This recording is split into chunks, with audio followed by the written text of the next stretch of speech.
तो देखो एक बार, cubical cavity is made inside a uniformly charge cube as shown in the figure. और इस तरह की a/2 a/2 ये भी a/2 ये भी a/2 इस तरह की क्यूबिकल कैविटी यहाँ पर बनाई है। ठीक है।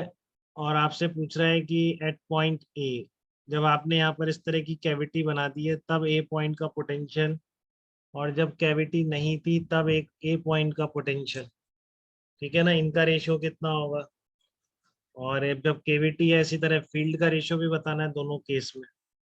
तो पहले ये समझो कि मान लो ये कॉर्नर है क्यूब का, ये कॉर्नर है, आप बीच में कहो कॉर्नर में कहो कोई फर्क नहीं पड़ता, सिमेट्रिक होना चाहिए। ठीक है ना, तो जो पार्ट रिमूव कर रहे हैं उसके लिए ए, और जो पार्ट ये अगर पूरा क्यूब है उसके लिए कॉर्नर बिल्कुल आइडेंटिकल है। कोई डिफरेंस तो नहीं दिख रहा है इसमें किसी। ठीक है ना, बस किसका डिफरेंस है, ये जो रिमूव पार्ट है इसकी साइड a/2 है, और जो ये पूरा क्यूब है इसकी साइड कितनी है, स्मॉल है।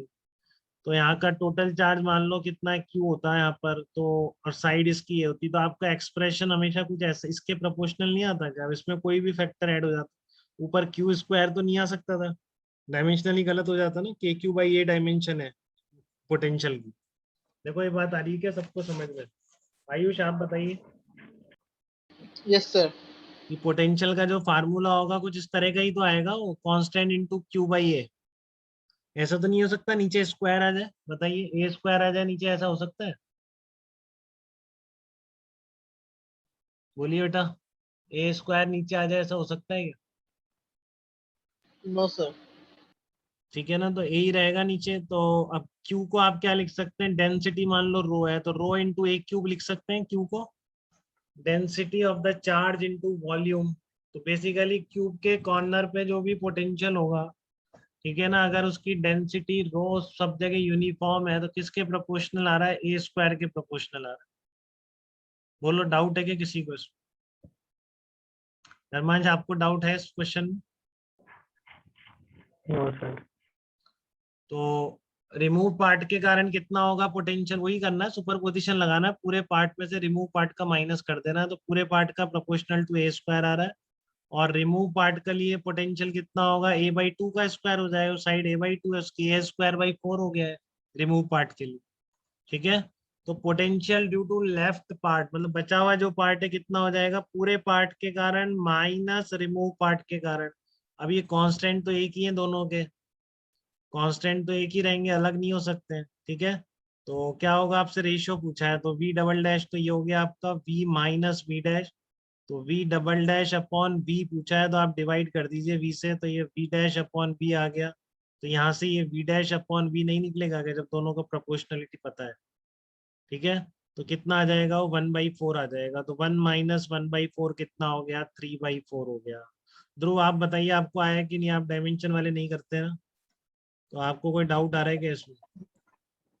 नहीं। ओके बेटा, तो ये कितना आ गया आपका, 3/4 आ गया आपका। ठीक है ना, अब आता है फील्ड इंटेंसिटी।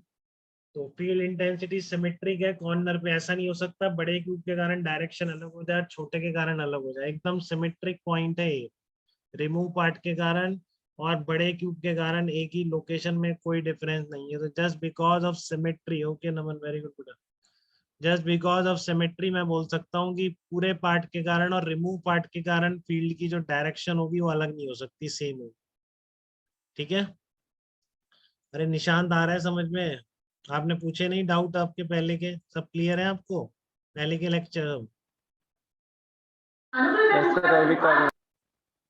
अच्छा कर रहे हो, चलो करो जल्दी करो, फिर बताओ, आपके एग्जाम आने वाले हैं। ठीक है।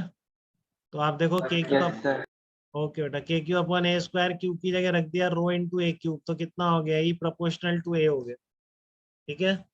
तो ठीक है, जो रिमूव पार्ट है उसकी फील्ड किसके प्रोपोर्शनल होगी, a/2, डायरेक्शन सेम है, तो नेट फील्ड कितनी हो जाएगी, नेट फील्ड कितनी हो जाएगी, ई माइनस ई डैश। तो रेशियो जो पूछ रहा है वो रेशियो कितना आ जाएगा, E dash E double dash upon E. तो कितना आ गया, 1 minus E dash upon E आ गया। तो ई डैश अपॉन ई की जगह कितना आ जाएगा, 1/2 आ जाएगा। तो 1 माइनस 1/2 कितना आ जाएगा आपका, 1/2, ये आंसर आ जाएगा। ठीक है। तो इस तरह से just because of dimensional analysis आपने ये रेशियो पोटेंशियल का और फील्ड इंटेंसिटी का निकाला। तो भाविक आप बताइए, आपको इसमें डाउट है क्या? No sir.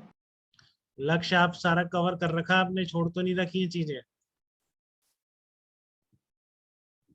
जी सर। आप क्लास रेगुलर अटेंड कर रहे हो ना, कोई चीजें छूटी हुई तो नहीं है आपकी? सर कैपेसिटेंस थोड़ा बहुत छूटा हुआ है सर, बाकी वो दोनों पार्ट तो हो रखे थे इलेक्ट्रोस्टैटिक